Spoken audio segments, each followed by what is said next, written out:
반갑습니다. 우리 교회도 이 동네에요. 여기서 뭐 10km나 되려나?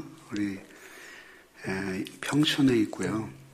그래서 이 앞도 제가 늘 자주 다니는 길인데 나는 당연히 우리 학교 후배 목사님인 줄 알았는데 통합적 교회인 걸 여기 와서 새삼 알게 되었습니다. 어쨌든 만나서 반갑고요. 제가 3일 동안 여러분들이 요청한 대로 말씀을 전할 때 많은 은혜가 있기를 바랍니다. 네. 그러면 우리 같이 한번 기도하시겠습니다.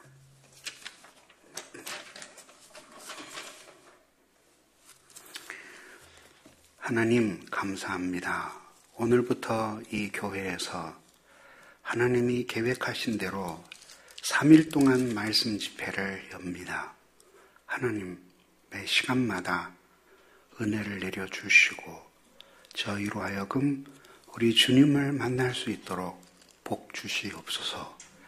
예수님의 이름으로 간절히 기도하옵나이다. 아멘. 중년에 잘 나가던 한 신사가 있었습니다.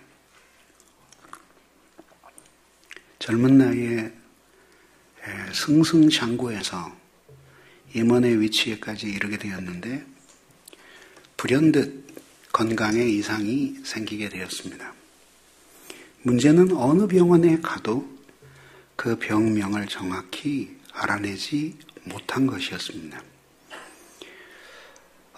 밤이면 잠이 들 수 없고 가슴이 조이는 것처럼 통증이 오고 식은땀이 나고 불안해서 견딜 수 없는 증세였습니다.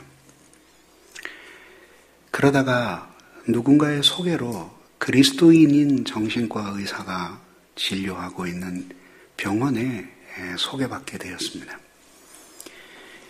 한 2시간 넘게 고통스러운 자신의 상황을 모두 털어놓자 의사 선생님은 들어주시고 진단을 내려주셨습니다. 그리고 곧 나을 수 있을 테니 너무 걱정하지 마십시오 하고 처방전을 쓰기 시작했습니다. 긁은 봉투에 넣어주면서 말했습니다. 약국으로 바로 가지 마시고 집에서 조용한 저녁 시간에 혼자 이 봉투를 뜯어보십시오. 반드시 고쳐질 것입니다. 밤 시간이 되어서 혼자 조용히 침실에서 선생님이 준 봉투를 뜯어보았습니다. 그랬더니 이렇게 쓰였습니다. 처방전, 이름 아무아무개, 귀하의 신속한 쾌유를 기원하며 다음과 같이 처방하나이다. 첫째, 약 이름, 구약. 약의 종류, 시편 23편, 용법 및 용량, 1절부터 6절까지 천천히 하루 6차례 씹어 드십시오. 기타, 꾸준히 복용하시면 속히 효과를 볼 수 있습니다. 이 사람은 그 편지를 확 구겨서 쓰레기통에 던져버리고 화가 났습니다. 내가 아프다고 하니까 의사도 이제 나를 조롱하는구나. 밤새도록 그날 한 잠도 못 이루었습니다. 고통 속의 새벽에 엉금엉금 무릎을 꿇고 기어간 곳은 쓰레기통이었습니다. 거기서 구겨버린 처방전을 다시 들고 생각을 바꾸기 시작했습니다. 의사라면 수술을 하든지 약을 팔아야 돈을 벌 텐데 왜 한 푼도 돈도 남지 않는 이런 엉뚱한 처방전을 내게 주었을까? 도대체 시편 23편이 무엇인가? 이름만 그리스도인이고 언제 교회에 마지막 출석했는지 기억도 없는 이 사람은 성경을 펴서 23편을 열어보았더니 어릴 때 주일학교 때 자주 부르던 찬송가의 일부였습니다. 그리고 그는 그날부터 시편 23편을 낭독하기 시작했습니다. 여호와는 나의 목자시니 내가 부족함이 없으리로다. 하루에 아침에 일어나자 한 번, 그 다음에 아침 먹고 점심 사이에 한 번, 점심 먹고 오후에 한 번, 저녁 먹기 전에 한 번, 저녁 먹고 한 번, 밤에 자기 전에 한 번, 이렇게 6번씩 시편 23편을 읽으니까 본인은 의도하지 않았지만 한 달이 지나자 이제는 그 메모 쪽지가 필요 없고 스스로 암송할 수 있게 되었습니다. 그러던 어느 날 이변이 일어났습니다. 아침 시간에 조용히 앉아서 시편 23편을 낭송하고 있었습니다. 그가 나를 푸른 초장어에 누이시며 쉴만한 물가으로 인도하시는도다. 내 영혼을 소생시키시며 자기 이름을 위하여 의의 길로 인도하시는도다. 내가 비록 사망의 음침한 골짜기를 지날지라도 해를 두려워하지 않으면 주께서 나와 함께 하심이라. 주의 지팡이와 막대기가 나를 안위하시나이다. 여호와의 집에서 영원히 살리로다. 바로 그 순간 한 번도 경험한 적이 없는 놀라운 일이 일어났어요. 마치 오래 지은 지가 오래된 낡은 건물이 무너지는 것처럼, 그렇게 뼈대가 부스러지면서 우르르 무너지는 것처럼 자기 안에서 무엇인가 무너져 내리고 있는 소리가 들렸어요. 그리고 그는 그 나이에 결코 흔히 해본 적이 없었던 일을 하게 되었습니다. 엎드려서 통곡을 하며 울게 되었습니다. 그리고 이제껏 자신의 삶의 가장 큰 비극이 무엇인지였는지에 대해서 눈을 뜨게 되었습니다. 그것은 바로 하나님 목자가 없이 인생을 살아온 것이라는 사실에 대해서 눈을 뜨게 되었던 것입니다. 시편 23편은 다윗의 시라는 사실에 대해서는 학자들 사이에 의심이 전혀 없습니다. 그러나 이 시가 언제 쓰여졌는가에 대해서는 사람들이 여러 가지로 추측을 합니다. 그런데 가장 믿을 만한 추측은 이 시가 어린 시절 혹은 목동 시절에 쓰여진 시가 아니라 오히려 인생 말년에 쓰여진 시라고 보는 것입니다. 비록 그 풍경은 목동 시절을 상기시키는 아름다운 목가적 분위기를 담고 있지만 그 시 속에 담긴 메시지는 시련과 환난의 어두운 사망의 골짜기를 통과해 본 사람이 아니면 쓸 수 없는 이 시가 그 다윗의 아름다운 이 시의 저작 시기를 암시해주고 있는 것입니다. 시편 23편은 크게 세 토막으로 나뉩니다. 첫 번째 토막은 1절인데 이것은 시 전체의 그 표제를 우리에게 보여줍니다. 여호와는 나의 목자시다 이런 뜻이고요. 두 번째 토막은 2절부터 5절입니다. 왜 이 시인이 하나님을 자신의 목자로 삼게 되었는지를 2절부터 5절까지 논증해 가는 것입니다. 2절에서는 공급하시는 은혜 때문에, 3절에서는 영혼의 회복 때문에, 4절에서는 사망에서도 건져주신 은혜 때문에, 5절에서는 더 넘치는 은혜 때문에 하나님을 자신의 목자로 모시게 되었다는 이야기입니다. 세 번째 토막은 6절인데 이것은 하나님을 목자로 모신 사람의 미래에 대한 확신과 그리고 삶의 방식을 고백하고 있는 것입니다. 여러분들이 저에게 3번 설교할 기회를 주었기 때문에 어쩔 수 없이 2절과 4절 그리고 6절을 건너뛰고 1절, 내일은 3절, 그리고 마지막 날은 5절을 설교하기로 하겠습니다. 우선 시인은 이렇게 말합니다. 여호와는 나의 목자시니 내게 부족함이 없으리로다 라고 말입니다. 자, 구약 성경 속에 하나님의 성함이 나옵니다. 크게 3 종류의 하나님의 성함이 등장해요. 그게 바로 하나님, 여호와, 주님의 3 단어입니다.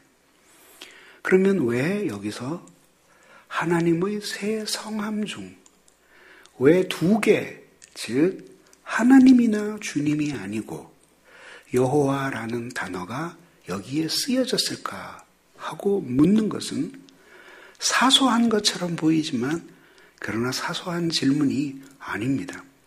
왜냐하면 이 용어의 선택이 깊은 신학적인 의미를 담고 있기 때문입니다. 하나님이라고 번역된 그 성함의 원래 히브리어 성함은 엘로힘이라는 단어입니다.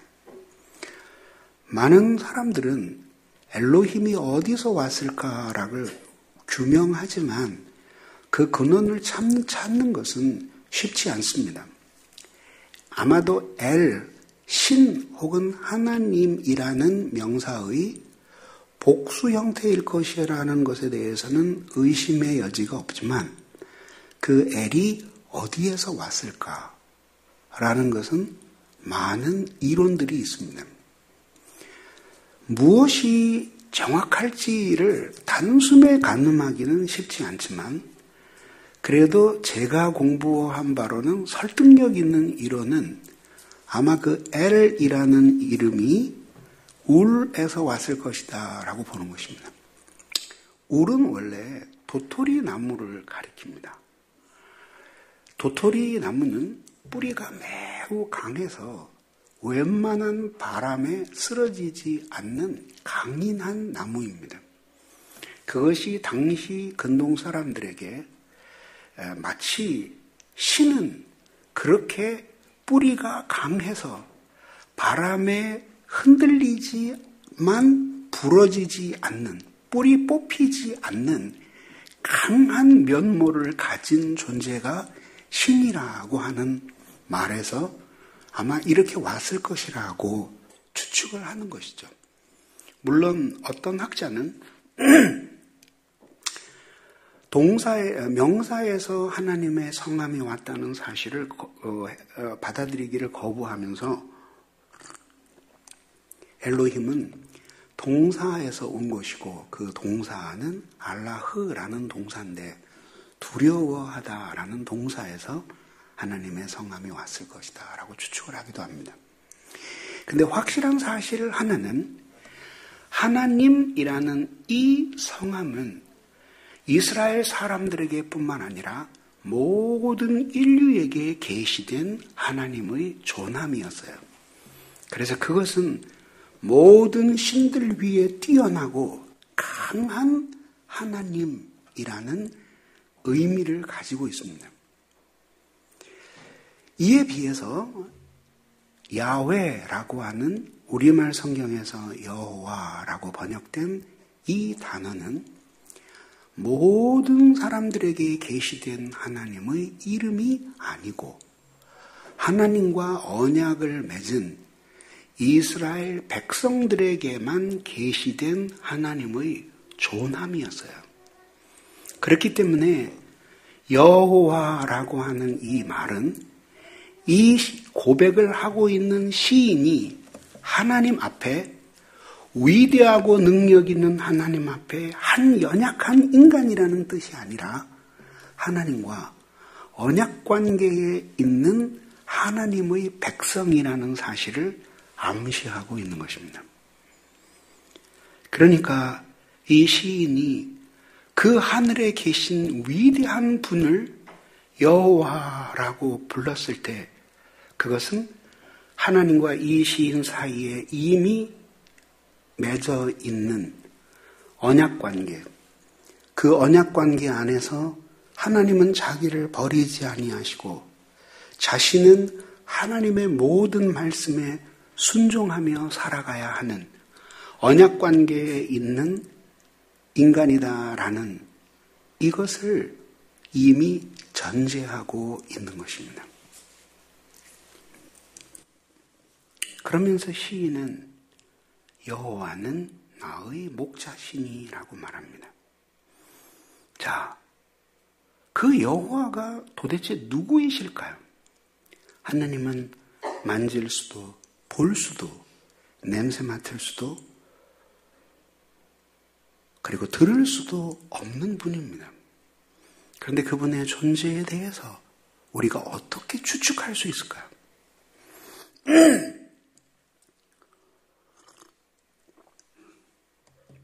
하나님은 우리에게 당신 자신의 존재를 계시해 주시지는 않습니다. 그 정보는 아주 작아요. 기껏해야 하나님은 스스로 있는 자라고 하는 정도, 그리고 하나님은 영이시다라는 정도가 성경이 우리에게 이야기하는 하나님의 존재의 전부예요. 그러면 우리가 하나님의 존재를 모르는데 어떻게 그분을 믿을 수 있을까? 놀라운 것은 우리는 하나님의 존재가 무엇인지를 알고 그분을 믿는 것이 아니라 그분의 성품이 무엇인지를 보면서 우리는 그분의 존재를 믿게 되는 것입니다. 그러면 하나님은 어떤 성품을 가진 존재일까요? 우리들은 종종 여행을 합니다.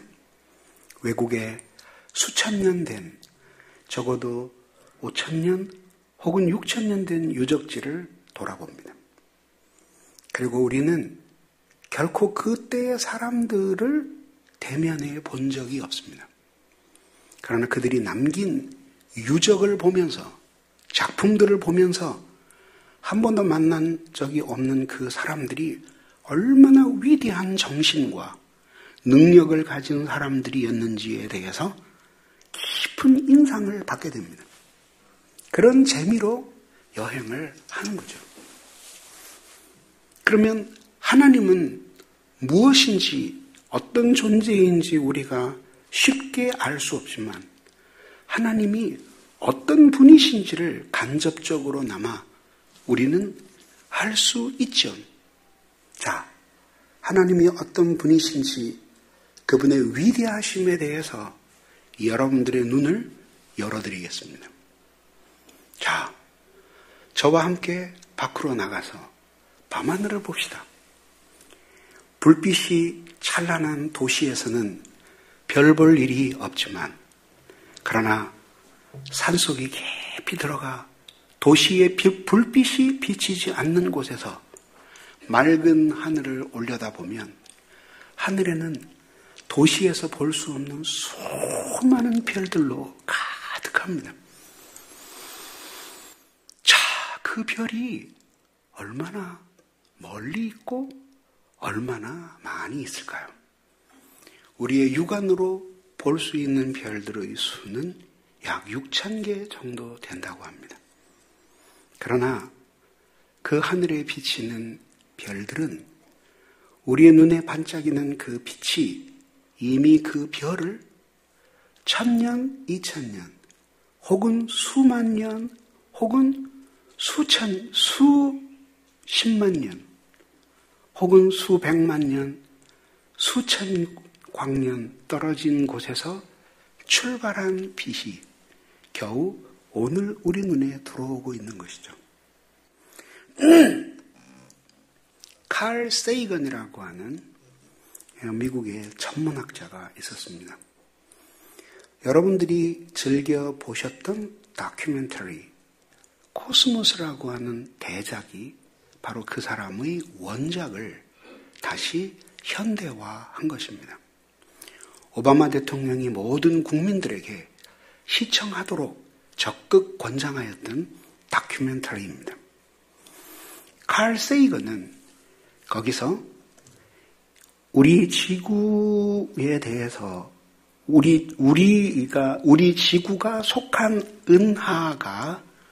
은하에 대해서 설명을 합니다. 자, 그럼 우리는 태양에 딸린 수금, 지화, 목토, 천해라고 하는 7개의 별 무리들이 있는데 그 한 가족을 태양계라고 부르고 거기에서 세 번째 별이 바로 우리 지구입니다. 과학 시간에 어느 학생이 선생님에게 질문했어요. 선생님, 우주가 얼마나 큽니까? 선생님이 대답하셨어요. 얘야, 그걸 내가 알면 여기서 너희들이나 가르치고 있겠니? 그러나 우주가 얼마나 큰지를 설명해 주지. 온 지구가 아파트로 뒤덮였다고 치자. 그런데 너희 집이 있다고 치자. 화장실에 붉은 전구가 있고 거기에 7마리의 날파리가 돌아간다고 치자. 그 중에 세 번째 날파리가 지구다. 그리고 너는 그 날파리의 등에 붙은 아주 작은 세균 한 마리에 불과하다. 이게 우주예요. 우주는 별들이 모여서 하나의 은하계를 형성해요.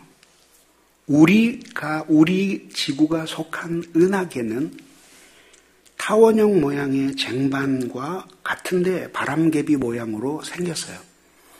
그 중심에서부터 26,000광년 왼쪽 하단에 떨어진 곳에 태양이 있고 그 태양은 수금, 지화, 목토, 천해를 비롯해 그 주위를 돌고 있는 또 다른 위성, 모두 합쳐서 250개 정도의 별을 거느린 태양계입니다. 그런 태양과 같은 항성, 즉 위성이나 행성이 아니라 항상 불타오르고 있는 별들이 2,000억 개쯤 모인 곳이 우리 은하계이고 이 끝에서 저 끝까지의 거리가 약 10만 광년쯤 되는 것이 우리 은하계이고 옆에서 보면은 계란 후라이 모양으로 생겼는데 얇은 쪽이 약 800광년 정도 되는 두께의 은하계예요. 그렇게 2,000억 개 정도의 항성이 모여 있는 그 별이 칼 세이건의 계산에 의하면 지구와 같은 모든 위성들의 수를 다 집어넣어서 계산할 때 약 4조 개의 별들로 이루어진 집단이 태양계예요. 우리 은하계예요. 그러면 이 온 우주에는 그런 은하계가 몇 개나 있을까?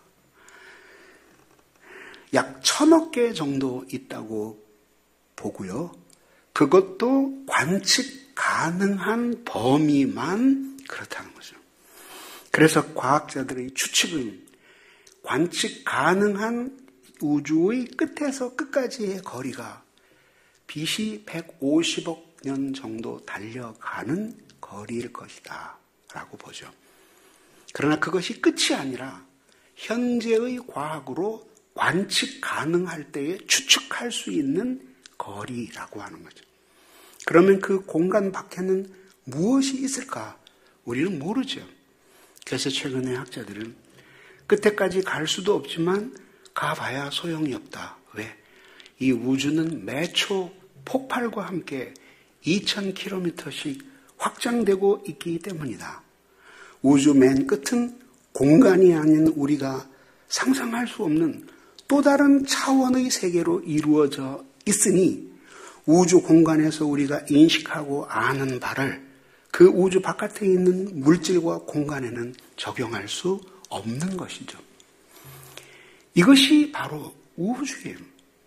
하나님이 이 드넓은 우주 공간을 하나님이 여러 번 시도하신 끝에 간신히 만드신 것이나 혹은 힘들게 창조하신 것이 아니라 말씀 한마디 있을지어다 라고 하는 한마디의 말씀으로 이 모든 세계를 창조하신 것입니다. 온 땅과 하늘 위에 계셔 홀로 영원하신 이름. 신앙이라고 하는 것은 이 사실에 대해서 눈을 뜨는 거예요. 하나님과 나 사이에 존재하는 계산할 수 없는 무한대의 격차를 느끼면서 그 하나님을 향해 두려움 속에 굴복하는 것이 신앙의 시작이에요. 그래서 하나님은 어떤 식으로든지 나나 우리의 일부가 될 수 없으며, 철학적인 용어로 하나님은 인간에 대해 전적인 타자이시며, 그렇기 때문에 하나님과 나 사이에는 도저히 극복할 수 없는 무한한 질적 차이가 존재한다는 사실 때문에 그 위대하심과 광대하심 앞에 무릎을 꿇고 두려워하는 데서 신앙이 시작이 되는 거예요. 지금은 하나님을 무슨 농담처럼 이야기하고, 그리고 무슨 그 코미디의 소재로 하나님을 삼아요. 구약 같았으면 다 돌에 맞아 처형되었을 죄를 짓는 것이에요. 하나님은 지극히 높고 위대하신 분이기 때문에 나는 그 위대하신 하나님 앞에 티끌 같은 존재라는 사실을 생각하고 무서움 속에서 두려워 떠는 것에서 신앙은 시작을 하는 거예요. 그러나 무서워 떨기만 하면 그것이 신앙이 될 수 없고 공포예요. 그래서 신앙은 거기에서 시작을 하지만 한 가지를 더 요구해요. 그것이 뭐냐면 이끌리는 사랑이에요. 가까이 하기에는 너무 멀고 그분께 가까이 다가가기에는 그 하나님이 너무 위대하시고 크시지만 왜 그런지 그 하나님을 피해서 도망가고 싶지가 않고 왜 그런지 그 하나님께 더 이끌리고 싶은 마음이 드는 거예요. 그게 하나님의 위엄에 대한 두려움과 사랑에 대한 이끌림이 공존하는 것으로서 신앙이 시작을 하는 거예요. 그것이 신앙이에요.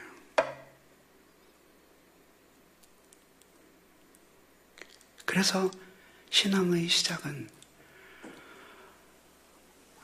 우리 인생사에 오셔서 슬픔과 서름을 함께 하시는 하나님에서 시작하는 게 아니라 우리 인간 밖에 눈에 보이는 이 세계 밖에 또 다른 통치자가 있다는 사실을 생각하고 그리고 이 모든 우주와 세계와 모든 만물이 그 위엄과 위대한 통치 앞에 있다는 것을 인정하는 것으로서 신앙을 시작하는 거예요.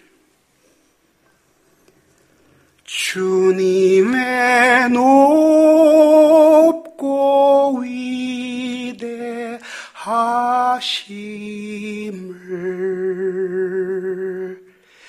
내 영혼이 찬양하네.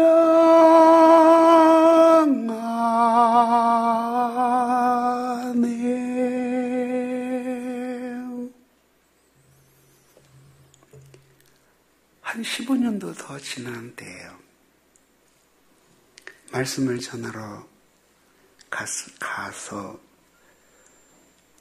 모든 일이 끝난 후에 그곳 교회에서 저를 케이블카를 태워서 한 번에 3,800m 가까이 되는 로키 산맥 중 한 봉우리 정상에 세워주었어요. 거기서 딱 서니까 3,000, 4,000m의 로키의 영봉들이 하얀 눈을 뒤집어 쓰고 끝을 알 수 없이 이어져 있는 거예요. 아마 내가 하나님을 믿지 않았더라면 거기서 삼겹살이 생각이 났을 거예요. 근데 나는 이미 하나님을 믿었어요. 눈물이 났어요. 이 위대한 4,000m의 영봉들을 하나님의 말씀 한마디로 be there, 거기 있어라 라는 한마디로 이 모든 세계를 창조하셨구나. 그러니 나는 그 위대한 하나님 앞에 얼마나 하찮은 존재인가. 눈물이 확 쏟아지는 것을 경험했어요. 그럼 재밌는 게 뭐냐면 17세기에 근대 미학이 태동됩니다. 근데 이 미학의 시작이 숭고함에 대한 인식에서부터 시작이 되는 거예요. 얼마나 놀라워요. 그러니까 아름다움을 어디서 찾았냐면 눈썹 그리고 이렇게 장식을 하고 이런 데서 찾은 게 아니라 도대체 그것을 거슬러 올라갈 때 인간이 아름답다 느끼는 그 원천이 무엇이냐? 숭고함이에요, 숭고함. 근원이 어디인지는 모르지만 가까이 범접하기에는 너무 거리가 먼 어떤 숭고함이 아름다움의 원천이라는 사실에 대해서 눈을 뜨기 시작한 거예요. 그리고 이제 폭발하듯이 낭만주의가 시작이 되는 거예요. 자, 그러면 첫 번째로 우리에게 주는 메시지는 이것입니다. 우리가 믿는 하나님은 누구이신가? 제일 먼저 그 하나님은 온 땅과 만물 위에 뛰어나신 여호와이시다. 믿으시기를 바랍니다. 그런데 오늘 성경은 이렇게 말합니다. 여호와는 나의 목자시니 라고 말합니다.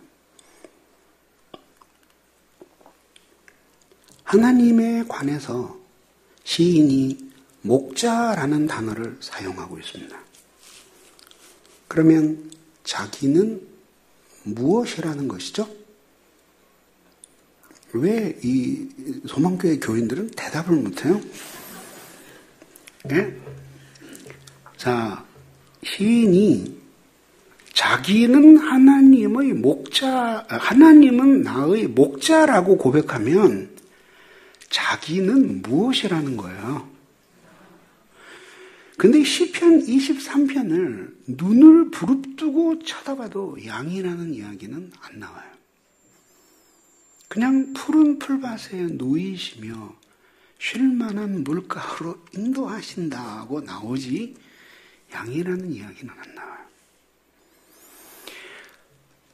사람들은 자기가 양이라고 생각을 하나 봐요.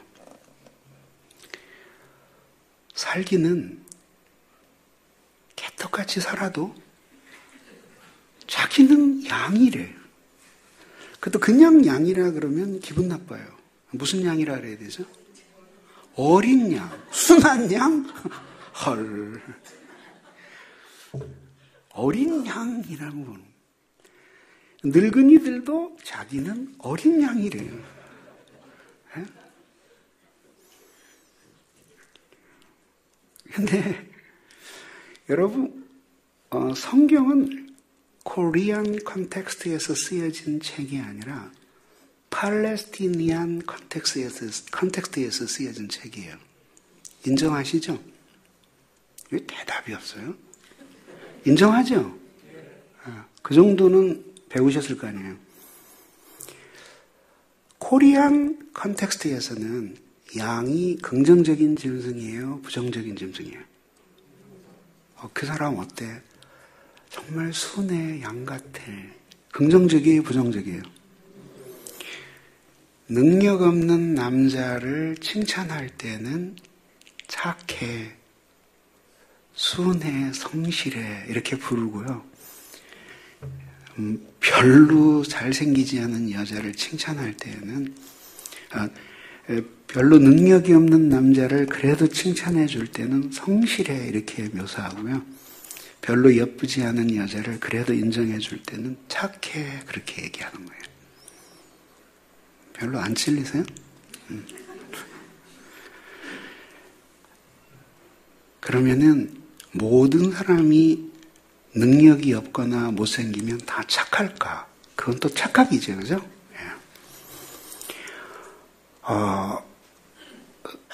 코리안 컨텍스트에서는 아무튼지 양은 긍정적인 짐승이에요. 부정적인 건 뭡니까? 대표적인 게 뱀이에요, 뱀. 뱀은 부정적이죠. 그죠? 물론 이제 뱀을 매우 긍정적으로 보는 남자들도 있어요. 무슨 소리인지 굉장히 느리네요.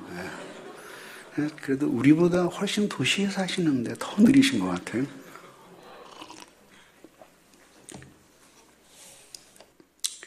근데 팔레스티니안 컨텍스트에서는 이 양이 긍정적인 짐승만은 아니에요. 이야기를 했더니 중동 선교사 한 사람이 처음 듣는 얘기인데 그리고 자기네 선교지에 돌아가서 원주민들한테 물어보니까 내 말이 맞더래요. 그리고 나한테 고백을 해요. 뭐냐면 이라크에서 웬만한 욕은 원주민들이 참아도 절대로 더 이상 못 참는 욕이 있어요. 양 같은 놈이라는 욕이래요. 그래서 왜 그게 모욕이냐니까 우리로 말하자면 닭같이 머리가 나쁘고 돼지같이 욕심이 많고 그리고 지저분한 사람이라는 뜻이 양 같은 놈이래요. 그러면 여러분들이 혼란이 생기잖아요. 목사님 그거 정말 이상하네요. 왜? 성경에 보면 우리 예수님을 어린 양이라고 묘사했는데 그건 어떻게 되죠? 우리 성경에서 비유를 사용할 때 명심해야 될 사실은 하나의 사실을 설명하기 위해 한 비유를 채택할 때 모든 것을 다 함께 채택하는 것은 아니라는 거죠. 그래서 예수님을 어린 양이라고 부른 것은 크게 두 가지 이미지를 채택한 것인데 하나는 희생당할 때 순순히 죽는다는 것. 그리고 그의 희생으로 다른 많은 사람들의 죄를 용서하게 해준다는 것. 그런 의미에서 택한 것이지 머리가 나쁘고 갈 길을 못 잡고 그런 의미에서 예수님을 양이라고 부른 것은 아니다. 얘기해요. 성경에서도 이렇게 나오죠. 우리는 다 양 같아서 각기 제 길로 갔거늘 여호와께서는 우리 무리의 죄악을 그에게 담당시키셨도다. 그러니까 성경에서도 양에 대해서 긍정적으로만 설명하는 것이 아니다라는 것입니다. 그런데 분명한 사실 하나는 이 시인이 지금 시를 쓰고 있는 것이 아니라 실제로 한 사람의 목자로서 양을 돌본 적이 있었습니다. 그런데 인생을 살고 보니까 자기가 양을 돌보고 인도해온 방식과 하나님이 자기를 인도하고 보호해온 방식 사이에 놀라운 유사점이 있다는 사실을 발견하게 된 것이에요. 그래서 하나님은 나의 목자시니 라는 고백을 하게 된 것입니다. 누가복음 15장에 보면 잃은 것들의 비유가 나옵니다.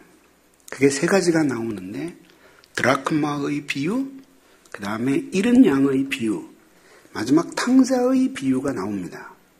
드라크마는 자신의 의지와 상관없이 잃어버린 바 된 운명에 대해서 나오는 것이고, 양은 자신 스스로 길을 잃어버렸지만 자신의 능력으로는 다시 자신의 집으로 돌아올 수 없는 외부로부터의 도움을 필요로 하는 처지의 잃어버린 자를 묘사합니다. 그리고 마지막 세 번째는 자기 의지로 아버지의 집을 떠났지만 자기 스스로 뉘우치고 의지를 가지고 하나님 아버지께로 다시 돌아오는 귀환할 수 있는 탕자를 예로 들고 있죠. 이 모든 비유가 지시하고자 하는 것은 한 가지예요. 우리 모두 잃어버린 바 되었고 하나님에 의해서 다시 되찾음이 필요한 존재다라는 의미입니다. 자, 거기서 우리들이 가장 이해하기 어려운 장면이 바로 두 번째 잃은 양의 비유입니다. 저녁 무렵에 목동이 자기의 양을 헤아렸습니다. 그러자 양은 한 마리가 모자랐습니다. 잃어버린 양이 누구인지 목동은 금방 알아보았습니다. 왜냐하면 늘 연약하던 한 그 양이 사라졌기 때문이죠. 그런데 이해할 수 없는 결정을 합니다. 그 양을 찾아서 길을 나서기로 한 것이죠. 그 양 한 마리의 가격이 얼마나 할까요? 지금 아마 호주 같은 데서 물어보면은 한 20만 원 정도 하지 않을까요? 200불 정도 한다 그러더라고요. 아마 중동 가면 더 쌀 겁니다. 그 양을 찾아서 떠나요. 강도를 만날 수도 있고 가는 길에 다칠 수도 있는데 그러면 더 많은 손해를 보지만 그 양을 잡아 데려오지 않고는 편안하게 잠들 수가 없어요. 그것은 양 한 마리에 얼마라는 계산이 아니라 그 양과 목자 사이에 존재하는 사랑의 관계가 있기 때문이에요. 아무튼 그 양을 찾았습니다. 그리고는 더 이해할 수 없는 일이 일어나죠. 우리말로 풀어서 현대화시켜서 설명하자면 이 얘기입니다. 양을 찾아서 어깨 위에 메었습니다. 히라바 성경에는 복수로 나오는 것으로 보아서 멧돼지 잡은 것처럼 이렇게 맨 게 아니라 양쪽에 메었으니 이것은 양으로 하여금 편안히 쉬게 하기 위한 동작이었습니다. 이해할 수 없는 동작이 나옵니다. 동네 사람을 향해 말합니다. 여러분! 많은 동네 사람들이 빌라의 창문을 열고 밖을 내다봤습니다. 뭔 일이야? 저녁 먹었어? 아니, 조금 있다가 우리 집으로 모두 모여. 왜? 그러니까 잔치를 하려고. 뭔 일이 있어? 잃어버린 이 양을 오늘 찾아서 내가 너무 기뻐. 저녁 때 모두 모여. 내가 한 통 낼게. 설마 그 양을 바베큐에서 대접하겠다는 뜻은 아니겠죠. 그래서 그러면 그 양 한 마리에 얼마라고? 그 빌라에 사는 동네 모든 사람을 다 불러 모으느냐 이거죠. 너무 많이 와서 소 한 마리를 잡아야 될지도 몰라요. 그런데 그 양 한 마리 찾은 것이 너무 기뻐서 소 한 마리 잡는 것쯤은 개의치 않는 목자의 마음. 이것이 바로 복음입니다. 제가 전도사 시절이었어요. 어떤 청년이 와서 그래요. 전도사님, 왜? 전 요새 하나님이 너무 불쌍해요. 그래서 이게 말이 되냐? 아니, 제 얘기를 들어보세요. 하나님이 우리 같은 사람 구원해서 뭐 덕볼 것이 있다고 자기 아들을 십자가에 못 박기까지 우리를 구원하셨을까요? 자, 여러분들은 어떻게 생각하세요? 대차대조표가 있다고 칩시다. 이쪽은 남은 것이고 이쪽은 손해를 본 것이에요. 자, 그러면 여러분 한 사람을 구원하기 위해서 자, 어떻게 될까요? 여러분들을 구원해서 믿음으로 살아가게 한 것, 대변에 들어가겠죠? 여러분들을 구원하기 위해서 자기 아들을 사람의 몸을 입혀 이 세상에 내려보내서 33년 동안 고생하며 살게 하신 것, 차변에 들어가겠죠. 그리고 십자가에 못 박혀 죽게 하신 것, 또 마이너스로 들어가겠죠. 뚝뚝뚝 들어갔을 때 나의 구원의 대차 대조편은 하나님에게 분명히 남는 장사였습니다. 라고 자신 있게 얘기할 수 있는 분, 손 들어보세요. 어느 교회 갔더니 여러분이 손을 드시더라고요. 네, 그분들의 공통점이 계속 조시던 분들이었어요. 어떻게 생각하세요? 나를 구원하신 것은 100번 생각해도 하나님에게 남는 장사였다. 손 들어보세요. 다행히 없네요. 이게 복음입니다. 저는 50년 동안 개를 안 키웠어요. 개가 싫어서가 아니라 개를 너무 좋아했는데 몇 마리가 내 앞에서 죽는 것을 보고 그 다음부터 트라우마가 생겼어요. 그래서 내가 사람과 인연을 맺고 헤어지는 것도 괴로운데 내가 무슨 개새끼와 또 인연을 맺어서 그 상처를 받으랴. 그리고 50년 동안 안 키웠고 우리 애들이 개 좀 키우자고 사정하는데도 우리 부부가 반대했어요. 그러다가 아들이 이제 손자 손녀 데리고 이제 공부하러 떠나고 나니까 딸 하나 달랑 남는데 맨날 새벽에 직장 갔다가 밤늦게 들어와요. 그래서 딸이 한 20년 동안을 졸랐어요. 개 한 마리 키우자 그래서. 그러면 키워봐라. 엄마가 우리 집 사람이 그랬어요. 그래서 개를 데리고 왔어요. 그래서 요만한 말티즈예요. 한 달짜리를 데리고 왔는데 지금 이제 한 7개월 됐나요? 한 8개월 됐나 봐요. 근데 너무너무 귀여워요. 그래서 딸이 어렸을 때는 아빠를 너무 좋아해서 그래서 이제 걔가 또 사춘기쯤 든 다음부터는 아빠 별로 안 좋아하더라고요. 그래도 딱 짝사랑이야. 늘 백화점에 가서 우리 딸한테 무슨 선물을 살까. 그러다가 손녀를 낳고 나서는 유아용품 코너에서 우리 손녀한테 뭘 사줄까. 손녀를 낳으니까 너무너무 귀엽고 연애하는 것 같은 느낌. 걔도 가버리고 나니까 요새는 애견용품 센터 앞에서 뭘 사줘. 근데 말이죠. 너무너무 귀여워요. 요새 우리 집 집안의 그 사랑을 독차지하고 있어요. 그래서 우리 집사람이 웃음꽃이 활짝 폈어요. 그러더니 우리 집사람이 엊그제 그런 얘기를 해요. 나는 솔직히 그렇게 오래 예수를 믿었지만 스파니아서에 나오는 내가 너를 인하여 기쁨을 이기지 못하리며 그 말이 자기는 무슨 뜻인지 몰랐대요. 근데 이 강아지를 키우면서 그 뜻이 무엇인지를 알겠는 거예요. 걔가 온 지 딱 한 주가 되니까 대소변을 가리는 거예요.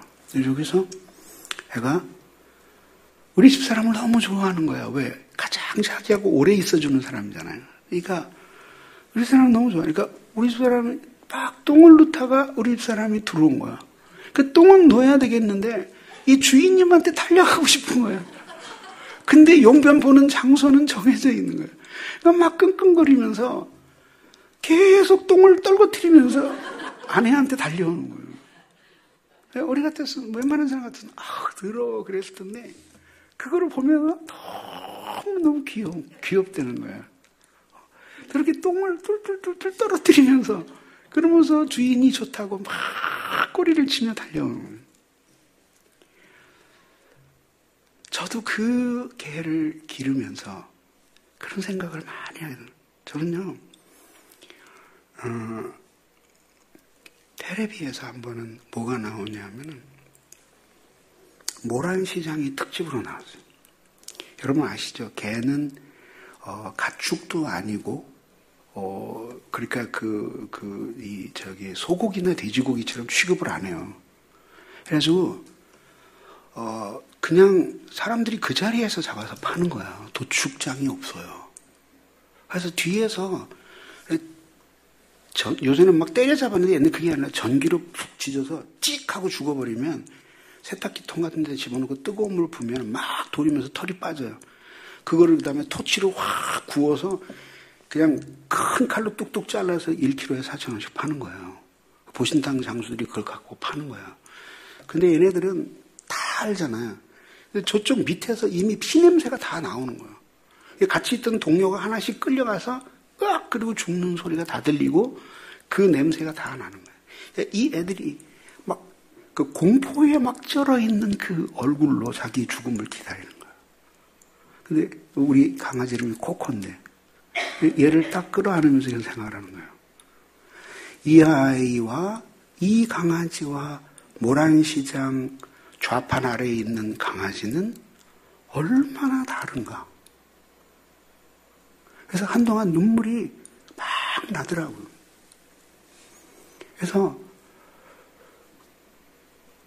그래서 하루는 얘를 끌어안고 그런 생각을 했어요. 13년을 산대요. 그래서 내가 얘를 끌어안고 그랬어요. 온 지 한 달 되었을 때 정이 들면서 이 아이가 불치병에 걸리면 내가 얼마까지 지출할 수 있을까 생각했는데 그냥 난 살릴 것 같아요. 그게 얼마인지는 나도 잘 모르지만 그러나 그런 계산을 할 수가 없이 사랑하는 마음이 들더라는 거예요. 근데 그 아이가 우리를 위해 해준 것이 무엇이 있었을까? 무슨 심부름을 했겠어요, 걔가. 말썽만 계속 부리지. 그런데도 그냥 대토리에 있는 모든 신반을 물어다가 거실에다가 종류대로 펼쳐놓는 거예요. 어떤 건 아예 못 찾게 감춰놔요. 그래도 너무 귀여운 거예요. 왜? 존재 자체가 사랑스러운 거예요. 사랑에는 두 가지가 있어요. 하나는 유용적 사랑과 목적적 사랑이 있어요. 유용적 사랑은 자기에게 쓸모가 있기 때문에 사랑하는 거야.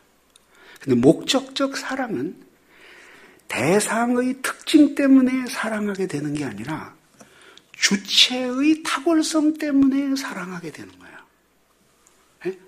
그게 뭐냐면 하나님이 워낙 뛰어난 박애의 하나님이시기 때문에 당신 자신의 사랑 성품 때문에 사랑하지 않을 수 없는 사랑. 그게 목적적 사랑이에요.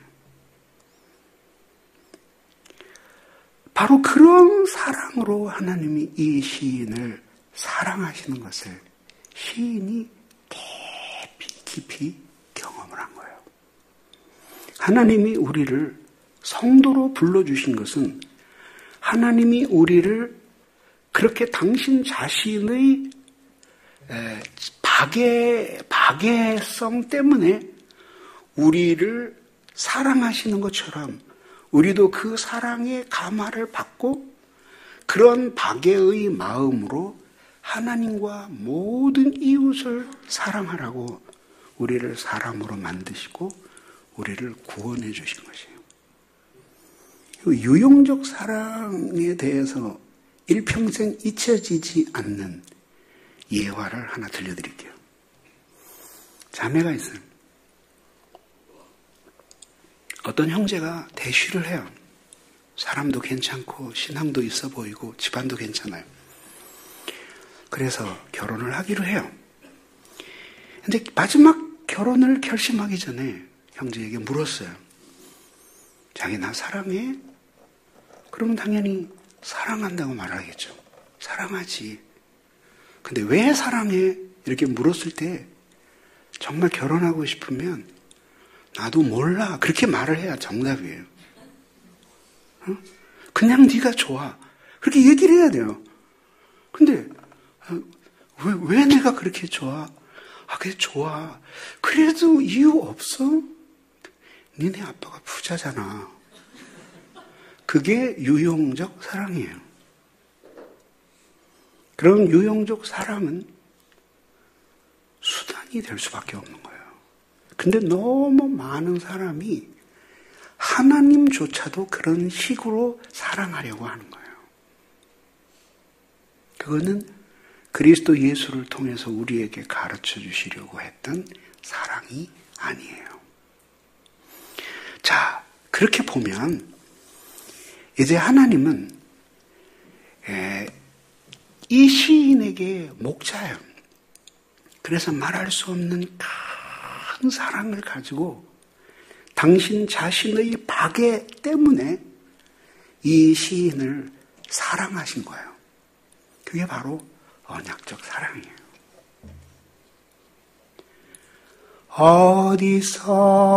어디선가 들리는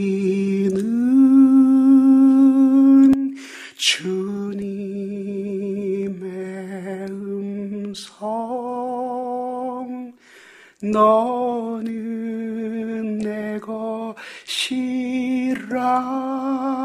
내 것이라.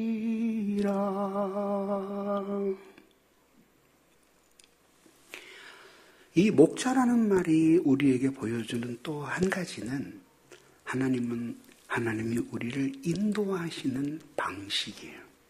그것이 매우 인격적이라고 하는 것이죠. 여러분들이 서부 영화를 보시면 말들을 방목하죠. 말들을 놔 기르다가 저녁 때가 되면 목동들이 말을 휘달리면서 채찍으로 혹은 총으로 위협을 해서 말들을 한 곳으로 모아요. 그리고 막 몰아버려요. 그럼 말들이 막 미친 듯이 달리면서 한쪽으로 향하고 그리고 목장으로 들어가고 문을 잠그게 되는 거죠.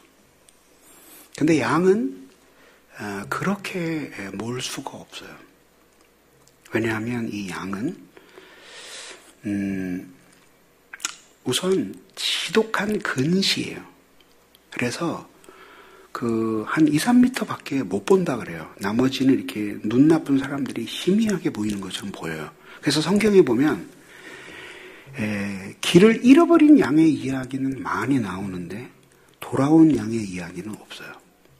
그러니까 양 자체가 그렇게 자기 집으로 돌아올 수 있는 능력이 없는 거예요. 여러분 궁금한 생각 들지 않으세요? 왜 하나님은 우리 이스라엘 백성들 혹은 더 넓게 우리 인간을 비유하실 때 수많은 짐승 가운데 하필이면 양에다가 비유하셨을까? 궁금하지 않으세요? 궁금하다 그래 봐요.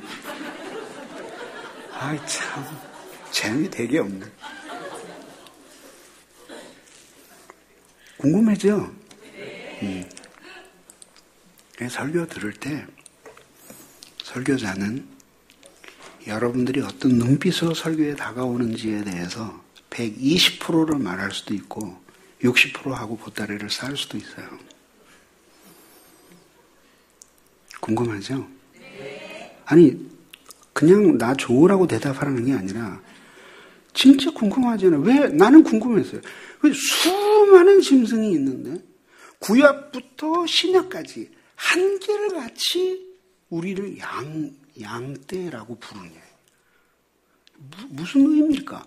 근데 그 양이 매우 훌륭한 짐승이냐 하면 사실은 다 사실을 뒤져보면은 그렇지도 않아요.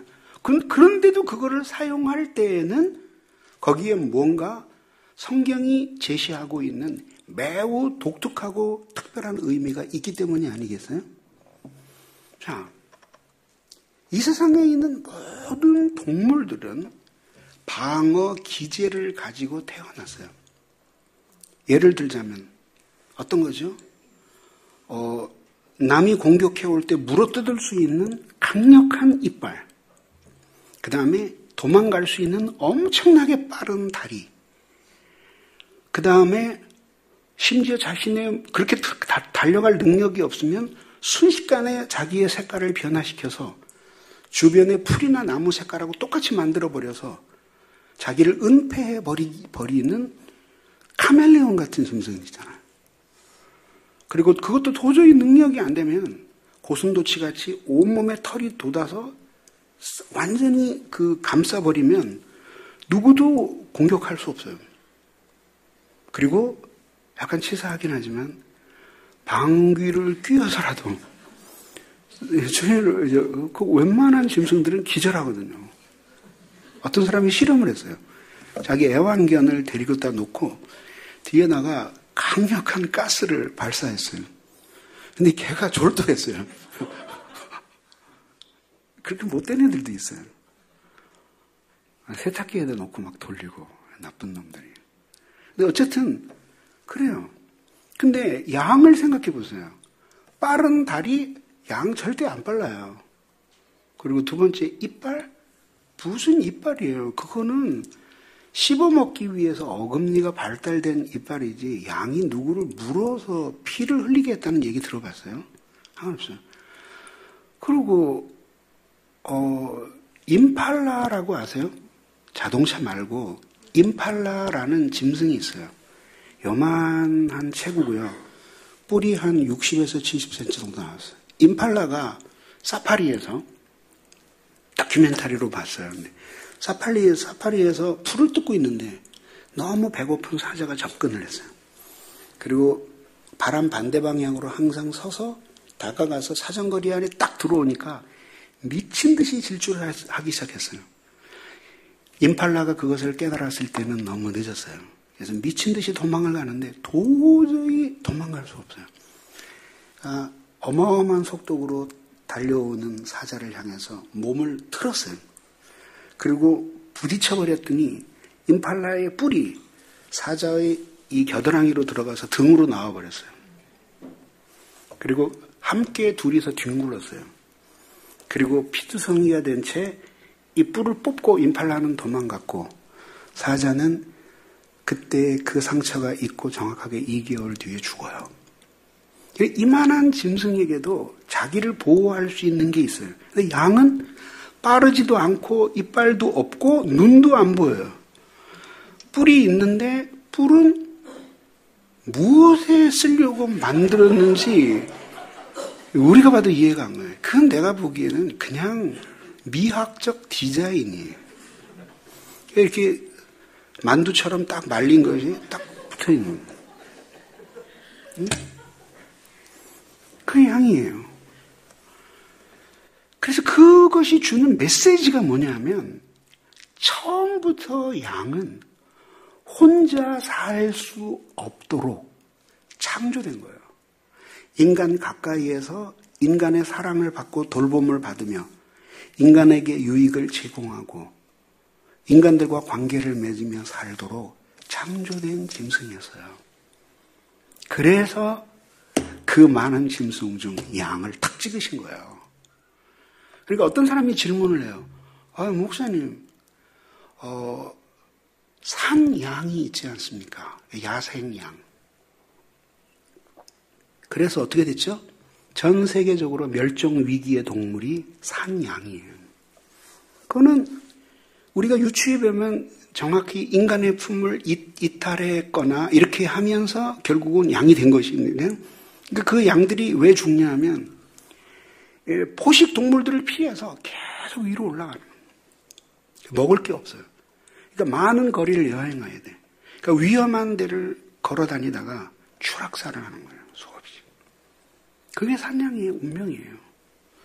그래서 메시지는 아주 명확해요. 그건 뭐냐면 인간, 너희는 모든 동물 위에 탁월한 이성과 영혼, 정신을 가진 존재이기 때문에 만물을 다스릴 수 있는 능력이 있고 문화를 건설할 수 있는 권능이 있지만 그러나 그렇게 모든 만물 위에 뛰어나기 때문에 인간은 더욱더 비독립적인 존재일 수밖에 없는 거죠. 아직 이해가 안 되세요? 보세요.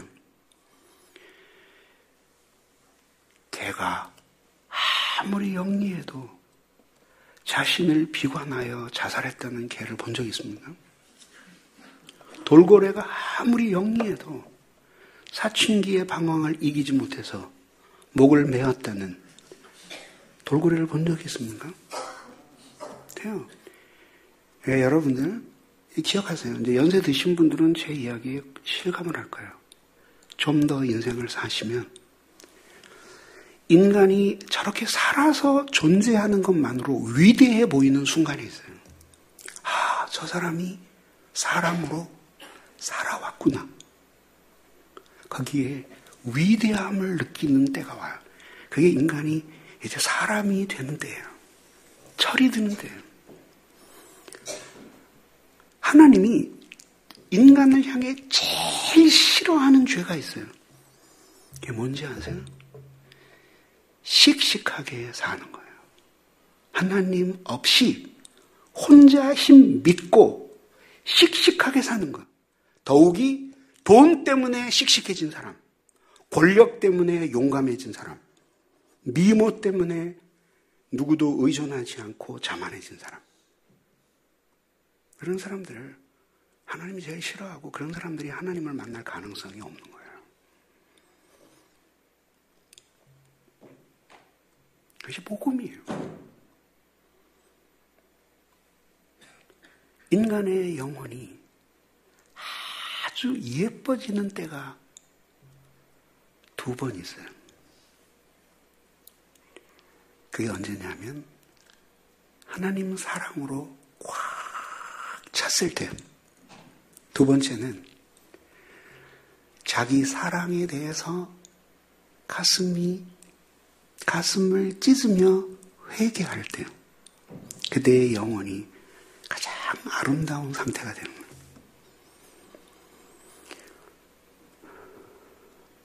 그래서 주님은 혼자 힘으로 씩씩하게 사는 것을 싫어하시고 때로는 그 사람이 돈 때문에 씩씩하게 살면 하나님이 그 돈을 걷어가셔서 씩씩해지지 못하도록 만드시고 권력 때문에 하나님을 덜 의지하는 자신 있는 삶을 살았다면 그 권력을 잃어버리게 함으로써 자신을 도저히 스스로 의지할 수 없는 존재라는 사실을 자각하게 하시는 거예요.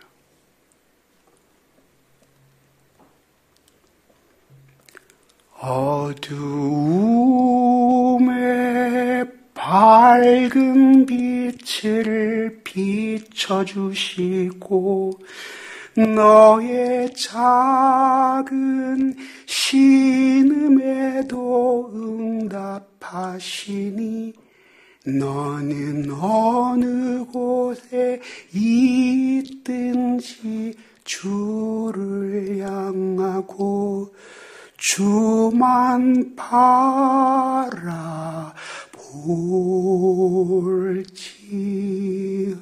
바라볼지라. 그래서 하나님을 사랑하는 마음은 항상 자신의 신뢰를 내려놓는 마음이에요. 하나님을 사랑하는 은혜로운 마음은 도저히 자신을 신뢰할 수 없기 때문에 매 순간 하나님을 붙잡으려고 해요. 그래서 기도가 깊어지고 길어져요. 그래서 기도하지 않는 마음은 자신을 신뢰하는 마음이에요. 교회의 가장 소중한 재산은 건물이나 학위를 받은 목회자나 예배당의 크기나 더욱이 그 교회에 사회에 유력한 인물들이 출석하는 것일 수 없어요. 한 교회의 가장 아름다운 자산은 많은 성도들이 자신에 대한 신뢰를 버려서 어린아이처럼 그분을 의지하는 마음. 그게 교회의 가장 소중한 재산이에요.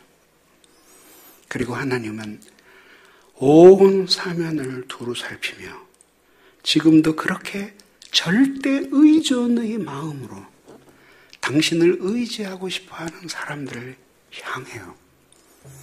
그들의 기도에 귀를 기울이시고 그들의 찬양의 영광을 받으시고 그들에게 말씀하심으로 그들을 깨닫게 하십니다.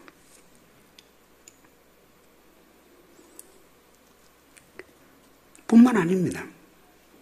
목자라는 이 단어는 우리에게 하나님이 우리를 인도하시는 것이 얼마나 인격적인지를 보여주는 것입니다.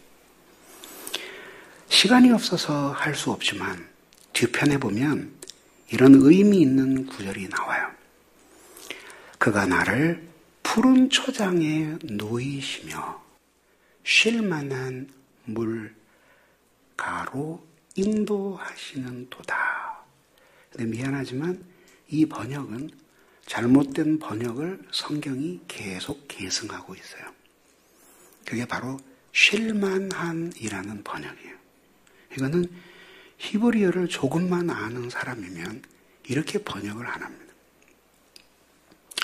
이 원문은 히브리어로 메메누오트라는 단어인데 이것은 직역을 하면 움직이지 않는 물 가장자리로 그런 뜻이에요. 이게 무슨 뜻이냐? 이게 배경이 있어요. 양은 두터운 털옷을 입고 있어요. 그래서 본능적으로 물에 대한 두려움을 가지고 있습니다. 왜냐하면 물에 빠지면 물을 그 털이 모두 흡수하기 때문에 헤엄을 칠 수 없어요. 헤엄하고는 거리가 먼 짐승이에요. 어렸을 때 시골에 방학 때 집에 내려가면 홍수가 어마어마하게 나요.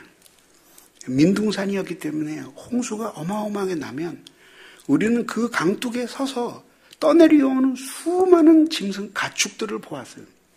소 헤엄 잘 쳐요. 돼지 물에 빠져 죽지 않아요. 잘 헤엄치고요. 닭 안 빠져 죽어요. 오리는 물에서 원래 노는 짐승이에요. 개 헤엄 잘 쳐요. 고양이 물에 안 가라앉아요. 물론 이제 멀리 가면 지쳐서 가라앉죠. 그러나 금방 빠져 죽지 않아요. 근데 양은 물에 들어가자마자 그냥 깊이 가라앉아 버려요. 그래서 이 양은 아무리 목이 말라도 움직이는 물은 못 마셔요. 이 공포 때문에. 그러면 목자가 어떻게 하냐면 잔잔하게 흐르는 물을 양떼를 위해서 돌멩이나 풀뿌리를 큰 거를 갖다가 댐을 쌓기 시작해요. 그러면 움직이던 물이 댐에 막히면서 멈춰요. 그때에 움직이고 흔들림이 없이 댐에 딱 갇혀있는 물, 그게 바로 히브리어 본문이 의미하는 바예요. 그렇기 때문에 이거는 이런 식으로 번역하면 안 되고 움직이지 않는 물 가장자리로 라고 번역을 해요. 그때 비로소 양떼들이 걸어와서 그 물가에서 물을 먹으며 줄인 메마른 목을 죽이게 되는 것이죠. 제가 전도사로 봉사하던 교회가 있었어요. 신학교 다닐 때. 신학교 졸업하고 제 교수가 된 다음에도 그 교회에서 몇 년을 더 봉사를 했는데요. 그때 그 교회는 유난히 공부 잘하는 학생들이 많았어요. 다 스카이 대학교에 다니는 학생들이 절반 이상이었어요. 근데 그 중에 한 학생이 있는데 지금 서울대 교수님으로 계셔요. 네. 하루는 예배가 끝났는데 뒤에서 어느 집사님하고 길고 심각한 대화를 나누는 거예요. 그래서 제 선생님 왜 그래? 뭘 왜 해요? 그 자기 아들 공부 되게 못한다고 안 한다고. 집사님이 속상해서 나한테 하소연을 하는 거죠. 그래? 뜬금없이 굉장히 아주 얼굴도 선한 그런 청년이었어요. 물어보는 거. 근데 전도사님 왜 이상한 게 있어요. 왜? 애들이 왜 공부를 못할까요? 그래서 진심으로 물어보는 거예요. 그래서 가만히 있으더니 전 이해가 잘 안 돼요. 왜? 그러니까 어떻게 일부러 노력하지 않는데 공부를 못할 수가 있어요? 이 웃으시는 분들은 상당히 학교 다닐 때 문제가 있으신 분들이었는데 나는 공부 못하는 게 너무 이해가 잘 됐거든요. 그래서 저는 초등학교 1학년부터 고등학교 3학년 졸업할 때까지 맹세코 단 하루도 학교 다니는 게 행복한 날이 없었어요. 그래서 나는 엄청난 학습 지지나라고 생각했어요. 근데 나중에 고등학교를 졸업할 때까지도 그렇게 생각했고 신학대학 다닐 때 안 그런 것 같았어요. 대학원 졸업하니까 아니었어요. 학교 박사과정까지 다 끝내고 그 다음에 혼자 공부하면서 아니라는 사실을 깨닫게 됐어요. 그래서 저는 학습 지지나 아니라고 생각하고요. 그럼 뭐였냐? 이 나라의 교육이 하여튼 더럽게 나한테 안 맞은 거예요. 아니 정말이에요. 왜 그래요? 저 정말이에요. 아니 웃으시는데 정말이라니까. 저 공부 되게 열심히 했고요. 그리고 원 없이 공부했고 지금도 하고 있어요. 그래서 자꾸 웃으셔서 내가 자존심이 너무 상해서 말하는데 제가 제 서재를 가지고 있거든요. 책이 몇 권인지 가르쳐 드릴까요? 6만 권이에요. 그렇게 공부하는 게 재밌었다 이 얘기를 하는 거예요. 그래서 여러분 자녀들이 공부 못해도 아이 병신 그러지 말라 이거예요. 절대 그렇지 않고요. 걔가 외국에 보내면 두각을 나타낼 수도 있어요. 여기서 안 맞는 거예요. 그걸 인정해야 돼요. 여기서 안 맞는 사람들이 있는 거예요. 물론 공부 못한 모든 사람이 다 교육이 안 맞았기 때문은 아니고 원래 이렇게도 안 되고 저렇게 안 되는 사람이 있죠. 근데 저는 학교로부터 멀어질수록 공부가 잘 됐어요. 그리고 제일 공부 잘 될 때는 학교 다 때려치고 혼자서 앉아서 공부할 때가 제일 잘 됐어요. 지금은. 지금도 지난주에도 아프리카의 그 외국인 목사들이 저를 불러서 가서 강의하고 왔어요. 1년에도 몇 차례씩 불러요. 항상 가고 학자들도 만나고. 왜 이 말씀을 드리냐면 그래서 내가 속으로 그랬어요. 야, 난 이해가 되게 잘 되는데 넌 왜 안 되냐. 어떻게 그렇게 말할 수 있냐 그랬더니 자기는 시골에서 고등학교를 다녔는데 체질상 고3 때도 8시간을 안 자면 생활을 할 수가 없었대요. 학원은 물론 다닌 적이 없대요. 무슨 신문에 나오는 기사예요. 그리고 태어나서 시험이라고 이름이 붙은 것은 운전면허를 포함해서 한 번에 붙지 않은 시험이 아무것도 없었대요. 그래서 자기는 지금도 시험에 떨어진 사람이 어떤 심리일지에 대해서 아는 바가 없대요. 그래서 근데 가만히 있었죠. 아니 나한테 묻는 거예요. 어떻게 그럴 수 있냐 그래서 그랬더니 아니 전도사님 어떻게 공부를 못할 수가 있어요? 아니 책에 다 나오고 모르는 걸 선생님한테 물어보면 가르쳐 주는데 왜 공부를 못할 수가 있니? 특별히 안 하려고 노력하지 않는 한 어떻게 공부를 못할 수가 있니? 대화가 안 돼요. 그래서 속으로 잘났다 그래. 그리고 한 2달 지났는데 굉장히 우울한 얼굴이에요. 그래서 공부 잘하는 사람이 왜 이렇게 우울해? 그랬더니 전도사님 살 맛이 안 나요. 왜? 그래. 너무 공부만 해서 몸이 약해져서 그래서 테니스가 유행이었어요. 그래서 학교 옆에 있는 테니스 학원에 갔대요. 그랬더니 가르쳐 주더래요. 한 일주일 배웠는데 어느 날 코치가 오더니 신경질을 팍 내더래요. 어떻게 그렇게 못하냐고. 아니 내가 7년 동안 여기서 가르쳤는데 당신처럼 못하는 사람 처음이라고. 어떻게 그렇게 못하냐고. 교본에 다 나오고 모르면 내가 가르쳐 주는데. 그때 생전 처음으로 안 될 수도 있구나. 공부도 이렇게구나. 정확하게 맞을 것 같은데 안 맞더라는 거예요. 아, 얘들도 할 것 같은데 안 되는 애들이 있겠구나. 아, 그렇구나. 그거를 자기가 깊이 깨달으면서 그러면서 이제 겸손해졌다는 거예요. 보십시오. 하나님은 우리 한 사람 한 사람을 큰 맥락에서는 하나님의 말씀으로 인도해요. 그러나 그 말씀을 우리에게 어떻게 적용하며 인도하시는지는 우리 모두 각 사람의 지문과 같이 달라요. 그렇게 되면 자신의 신앙의 경험을 다른 사람에게 획일화시켜서 그것을 유일한 진리인 것처럼 가르쳐서는 안 되는 것이에요. 하나님이 당신의 사랑으로 사람들을 감화시키는 방법이 너무나 다양하다는 사실을 인정하는 것 자체가 사랑이에요. 자, 여러분, 한번 생각해 보십시오. 이 세상에 태어나서 누가 우리를 그렇게 우리의 작은 신음에도 응답하고 귀를 기울이고 지문과 같이 우리에게만 꼭 맞는 방식으로 우리를 향해 기쁨을 이기지 못하며 그렇게 우리를 돌보고 사랑해 준 사람이 이 세상에 누가 있었습니까? 여러분 가운데 대다수는 엄마에게도 그런 사랑을 못 받았어요.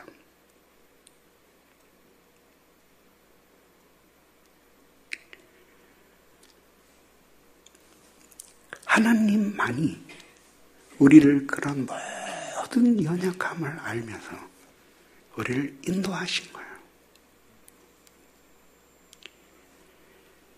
이 사실에 대해서 이 시인은 그렇게 감격하고 있는 거예요.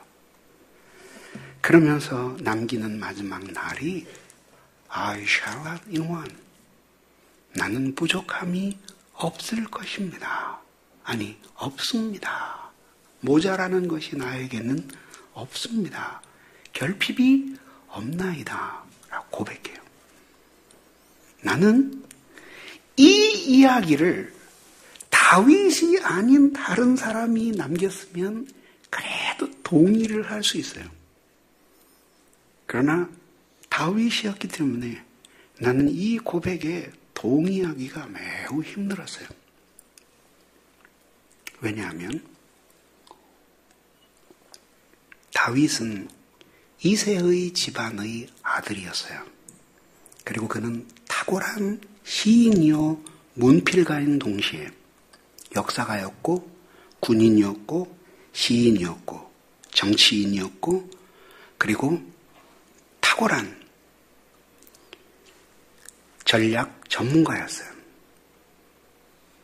그리고 이스라엘 역사에서 다시 없을 위대한 왕이었고 하나님을 반역하며 살았던 이스라엘의 열왕은 여로보암을 기준으로 삼았고 그리고 신실하고 하나님을 의지했던 왕들은 다윗의 길로 행하였더라고 하는 기록을 남겼어요.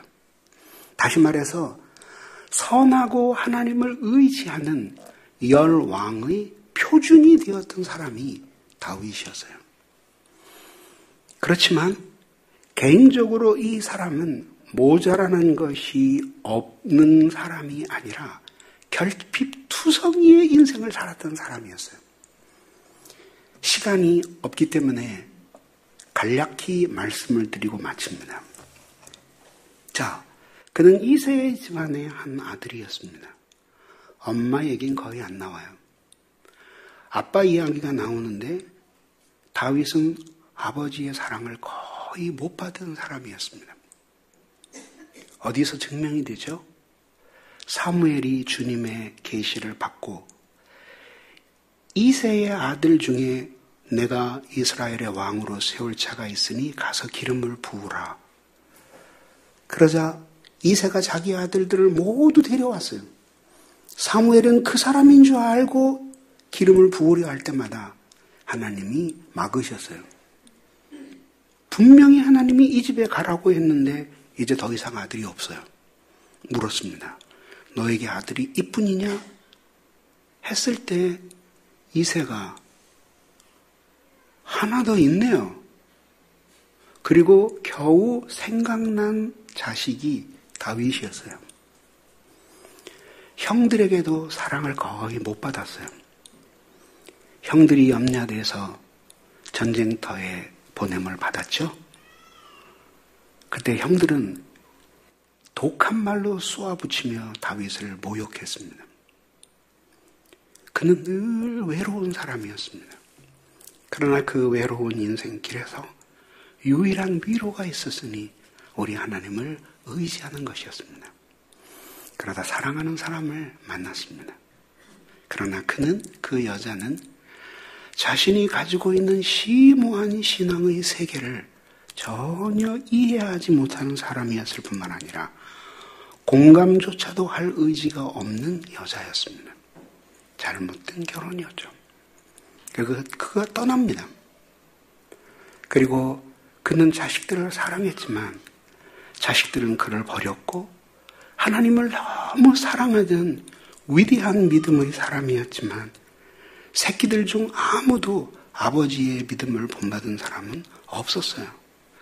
눈에 넣어도 안 아픈 딸이 강간을 당했는데 가슴 아프게도 그 강간범은 자신의 뱃속으로 낳은 아들이었습니다. 자기가 사랑하던 큰아들이 반란을 일으켜 자기를 죽이고 왕이 되고자 했고 목숨을 나누며 나라를 건국했던 동지들이 반란을 일으켜서 자기 목에 칼을 겨누었어요. 자기가 사랑하던 많은 백성들은 발길을 돌렸고 흙은 던지고 모래를 던지며 다윗을 저주하며 욕했습니다.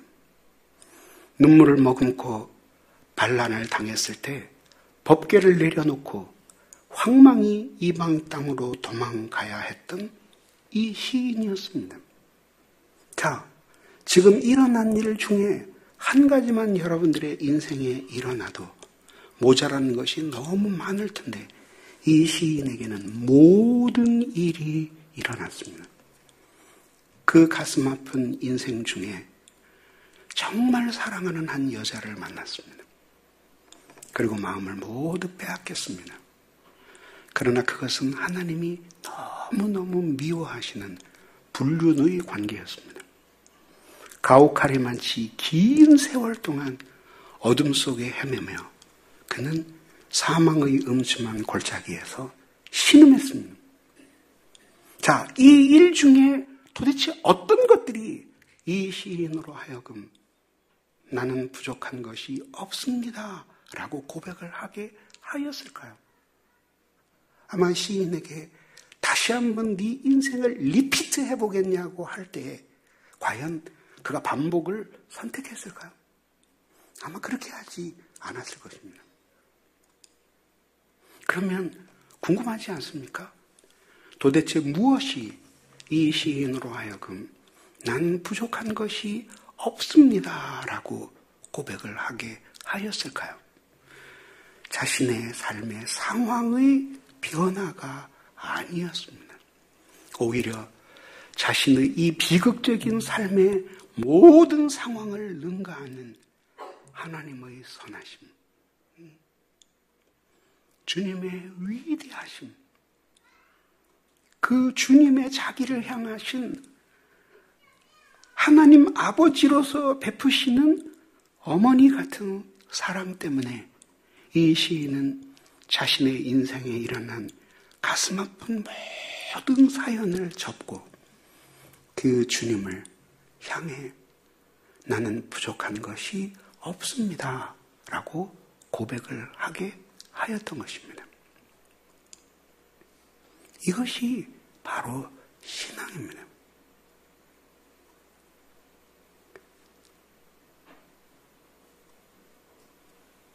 주의 인사는 끝이 없고 그의 자비는 무궁하며 아침마다 새롭고 늘 새로우니 주의 성실이 금이라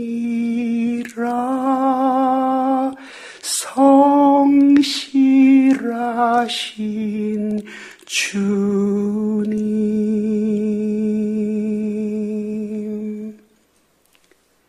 신이 이 사실을 깨달았던 여러분, 아무리 훌륭한 믿음을 가져도요, 인생은 내 맘대로 안 됩니다. 여러분들이 탁월한 믿음을 가지면 예수님을 한 손에 놓고 심부름꾼처럼 부리는 인생의 때가 올 것이라고 생각하지는 마십시오. 어차피 우리 인생은 우리 마음먹은 대로 안 됩니다. 그래서 결국은 이 세상의 변화 속에서 만족을 구하는 사람들은 일평생 불행하게 살 수밖에 없어요. 그리고 그 사람이 맘먹은 대로 안 되면 하나님으로부터 멀어져 불행하고 잘 되면 교만해서 하나님을 버리게 됩니다.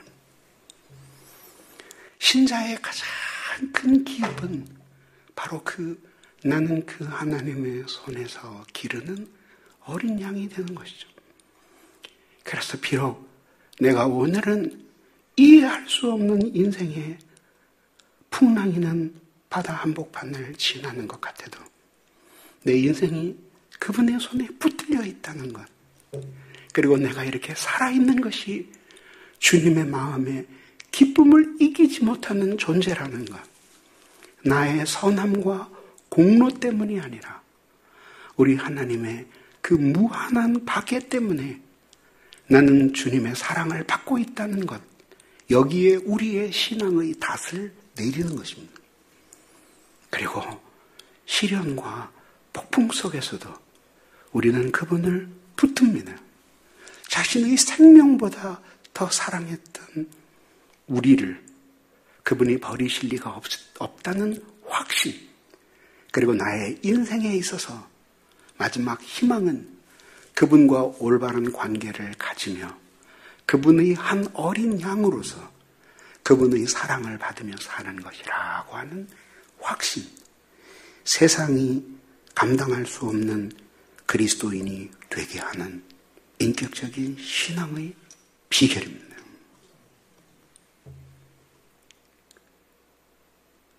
노예처럼 두려움과 공포, 게으름과 마지 못함으로 신앙생활을 하는 것은 비겁한 것입니다. 우리는 노예가 되기 위해서 예수를 믿은 것이 아니라 자유인이 되기 위해서 예수를 믿었습니다. 그리고 우리는 그 자유 안에서 행복하기 위해서 예수를 믿었습니다. 그 주님을 인격적으로 믿으십시오. 하나님이 누구인지를 알기를 힘쓰십시오. 그리고 그 하나님께 합당한 마음을 드리십시오. 이것이 바로 시편 23편 1절이 여러분들에게 요구하는 바입니다. 기도하겠습니다. 우리 기도합시다. 이 시간에 우리 같이 한번 기도할 때 큰 소리를 지를 필요는 없지만